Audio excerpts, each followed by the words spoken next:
টিভিতে আবহাওয়া দপ্তর বলছে ২-৩ দিন নাকি এরকমই ঠিক বৃষ্টি পড়বে গাঙ্গেয় দক্ষিণবঙ্গ এবং বলতে পারি পশ্চিমবঙ্গ জুড়ে।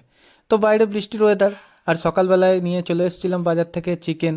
তো মা রান্না করেছিল দুপুরে গন্ধরাজ চিকেন, খুব সুন্দর টেস্ট হয়েছিল। তো বিকেল না হতে না হতে উনি বলছেন যে চিকেনটা এত সুন্দর হয়েছে, তো রাত্রেবেলায় ডিনারটাও আর একটু সুন্দর করা যাক। তো সুন্দর করতে হলে ভরসা আমাদের হচ্ছে একমাত্র বাবাই। তো বাবাকে জিজ্ঞেস করাতে বলল, চল তাহলে চিকেনের সাথে নান পরোটা না লাচ্ছা পরোটা কোনটা খাবি? তো আমার উনি প্রথমেই বলে উঠলো নান পরোটা।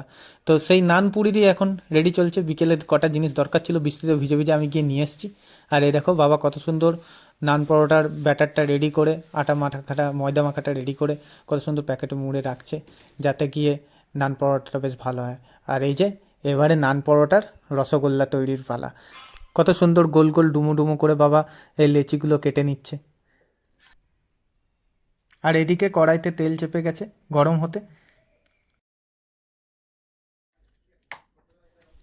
এবারে একটা একটা করে নানগুলো ভেজে নেওয়ার পালা।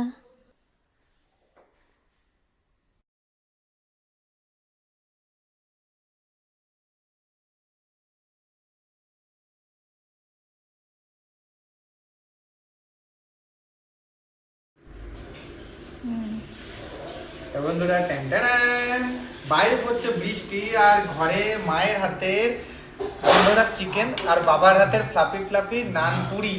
তো বৃষ্টি এরকম ঝমঝমানো বৃষ্টি বাইরে, আর সাথে এরকম রাত্রের ডিনার। ও কি লাগবে! এই যে নরম, পুরো দেখো একদম নরম ফ্লাপি ফ্লাপি। একটুখানি ঝোলে নিয়ে আর একটুখানি চিকেন ভেঙে এর মধ্যে দিতে আছে, তারপর এমনি করে জাস্ট দারুণ বন্ধুরা, ফাটাফাটি টেস্ট, ফাটাফাটি। তাহলে আমরা খাবারটা এবারে খেয়ে নিই। আর মিনি ব্লগটা কেমন লাগলো কমেন্ট করে জানিও, ভালো লাগলে লাইক করে দিও, শেয়ার করতে ভুলো না, নতুন হয়ে থাকলে সাবস্ক্রাইব। টাটা।